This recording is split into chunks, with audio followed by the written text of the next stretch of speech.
बोले शंकर भगवान की जय, नीमड़ी माता की जय, कजली तीज की जय। नमस्कार, देवभूमि चैनल में आपका स्वागत है। आज के इस वीडियो में हम कथा श्रवण करेंगे कजली तीज, जिसे कजरी तीज भी कहा जाता है, सातुड़ी तीज भी कहा जाता है और भादो मास में आने की वजह से इसे भादुड़ी तीज भी कहा जाता है, क्योंकि यह भाद्रपद मास के कृष्ण पक्ष की तृतीया को मनाई जाती है। इस वर्ष 2024 में आप कजरी तीज का व्रत व पूजन करेंगे। 22 अगस्त 2024 को बृहस्पतिवार का दिन रहेगा। सुबह उठने के बाद पूजा आदि करके आपको इस दिन नीमड़ी माता की पूजा करनी चाहिए। नीमड़ी माता की पूजा के निमित्त हमने पूजा विधि आपको दूसरे वीडियो में बताई है, उसके अनुसार आप पूजा करें और उसके बाद एक स्थान पर बैठकर आपको ये तीज की कथा सुननी चाहिए। आज के इस वीडियो में हम तीज की सभी कथाएं सुनाएंगे। इसमें नीमड़ी माता की कथा है, इसमें ब्राह्मण ब्राह्मणी की कथा है, जिसमें सवाया सत्तू वाली कथा आती है। तो अगले कुछ मिनट में हम सभी कथाएं आपको तीज की जो पौराणिक कथाएं हैं जिनसे कि व्रत पूर्ण होता है वो आपको सुनाएंगे। आप एकाग्रचित होकर एक स्थान पर बैठ जाएं और कथा सुनना आरंभ करें। पूजा में हमने गेहूं आपको बताए थे, उसमें से 7 दाने गेहूं के ले लें और कथा सुनना शुरू करें। एक गांव में एक ब्राह्मण रहता था। वह बहुत ही गरीब था। उसकी ब्राह्मणी कजली तीज का व्रत किया करती थी। तो जैसे ही भाद्रपद मास के कृष्ण पक्ष की कजली तीज आई, ब्राह्मणी ने तीज माता का व्रत रखा। ब्राह्मण से कहा, आज मेरा तीज माता का व्रत है, कहीं से चने का सत्तू लेकर आओ। ब्राह्मण बोला, सत्तू कहाँ से लाऊं? तो ब्राह्मणी ने कहा कि चाहे चोरी करो, चाहे डाका डालो, लेकिन मेरे लिए सत्तू लेकर आओ। रात का समय था। ब्राह्मण घर से निकला और साहूकार की दुकान में घुस गया। उसने वहाँ पर चने की दाल, घी, शक्कर लेकर 1.25 किलो तोलकर सत्तू बना लिया और जाने ही लगा कि अचानक आवाज़ सुनकर दुकान के जो नौकर हैं वो वहाँ पर जाग गए और चोर चोर चिल्लाने लगे और उसे पकड़ लिया। थोड़ी ही देर में साहूकार भी वहाँ पर आ गया और ब्राह्मण को पकड़कर उस पर चिल्लाने लगा, उसे चोर कहने लगा। ब्राह्मण बोला, मैं चोर नहीं हूँ, मैं एक गरीब ब्राह्मण हूँ। मेरी पत्नी का आज तीज माता का व्रत है, इसलिए मैं सिर्फ यह 1.25 किलो सत्तू बनाकर ले जा रहा था। साहूकार ने उसकी तलाशी ली। उसके पास सत्तू के अलावा कुछ नहीं मिला। साहूकार को उस पर यकीन होने लगा। उधर चांद निकल आया था तो ब्राह्मणी इंतज़ार कर रही थी। साहूकार ने उसकी सत्यता जानने के लिए जब उसके घर पर पता करने का प्रयास किया तो पाया कि हाँ, ब्राह्मणी उसके सातू लेकर आने का इंतज़ार कर रही है और वह अपना व्रत पूर्ण तभी कर पाएगी। यह सत्यता जानकर साहूकार ने ब्राह्मणी को अपनी बहन बना लिया और ब्राह्मण से कहा कि आज से ये मेरी बहन है, और ब्राह्मण को सातू, गहने, रुपए, मेहंदी, लच्छा और बहुत सारा धन देकर ठाट बाट से विदा किया। सब ने मिलकर कजली माता की पूजा की। जिस तरह ब्राह्मण के दिन फिरे वैसे सबके दिन फिरें। कजली माता की कृपा सब पर हो, सुनने वाले, कहने वाले और हुंकारा भरने वाले। बोलिए कजली माता की जय। इसके बाद आप नीमड़ी माता की कथा सुनेंगे। ये कथा आप सुन रहे हैं देवभूमि चैनल पर। चैनल पर नए हैं तो चैनल को सब्सक्राइब कर लें, क्योंकि ये ज्योतिष संस्थान का अपना चैनल है। इस पर जो भी जानकारी दी जाती है वो ज्योतिष शास्त्र और पंचांग पर आधारित होती है। कोई भी जानकारी अपने आप से बनाकर नहीं दी जाती है या कहीं से कॉपी पेस्ट करके नहीं दी जाती है। जो पंचांग बताते हैं वही हम आपको इस चैनल पर बताते हैं।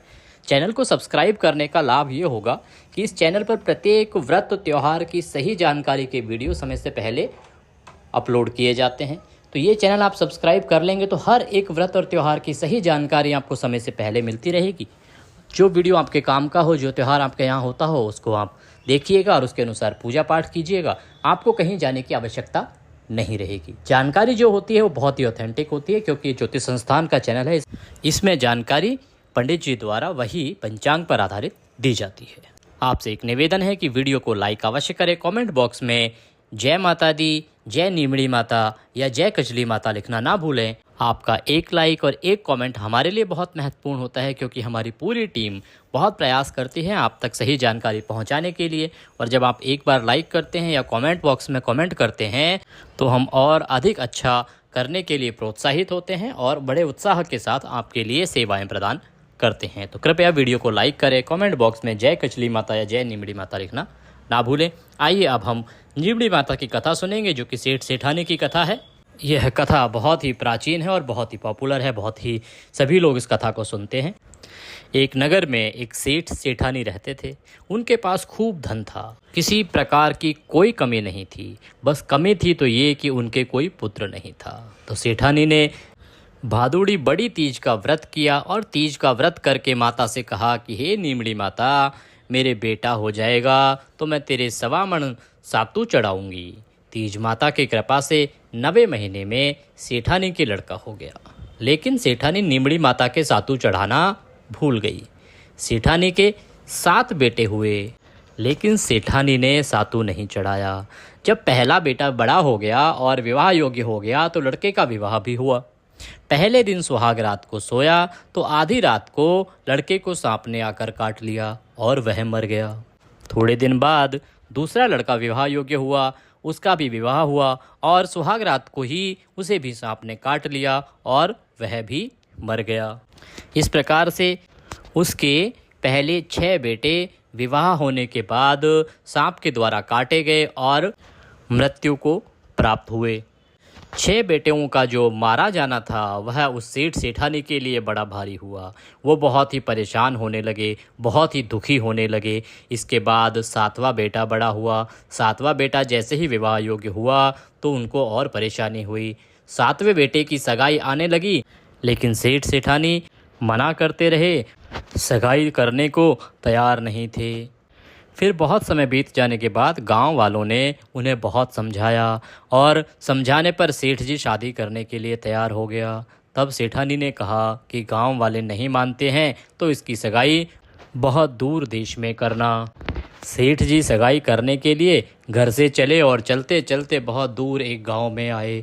वहाँ 4-5 लड़कियां खेल रही थी, जो मिट्टी के घर बना रही थी और उनको बना बना कर तोड़ रही थी। उनमें से एक लड़की ने कहा, मैं तो अपना घर नहीं तोड़ूंगी। सेठ वहाँ खड़ा खड़ा देख रहा था। सेठ ने सोचा यह लड़की बड़ी समझदार है। खेल कर लड़की घर जाने लगी तो उसके पीछे पीछे लड़की के घर चला गया। लड़की के माँ बाप से मिला, बातचीत करके लड़के की सगाई उस लड़की के साथ पक्की कर दी और विवाह भी पक्का कर दिया और घर आकर विवाह की तैयारी करने लगा। और मुहूर्त और दिन आने पर वह पूरी तैयारी करके बारात लेकर 7वें बेटे के विवाह को गया और इस प्रकार से उसके 7वें बेटे का विवाह हो गया। बारात विदा होने लगी तो लंबा सफ़र होने के कारण लड़की से कहा कि मैं ये सातू और सींग बांध रही हूँ, रास्ते में कहीं शाम होने पर कहीं नीमड़ी पर रुको तो नीमड़ी माता की पूजा करके सातू पास लेना और बायना निकाल कर ससुर जी को दे देना, क्योंकि सासू माँ तो अभी साथ में है नहीं यहाँ। धूमधाम से बारात विदा हो गई। रास्ते में तीज का दिन आया। ससुर जी ने बहू से कहा कि बहू खाना खा लो।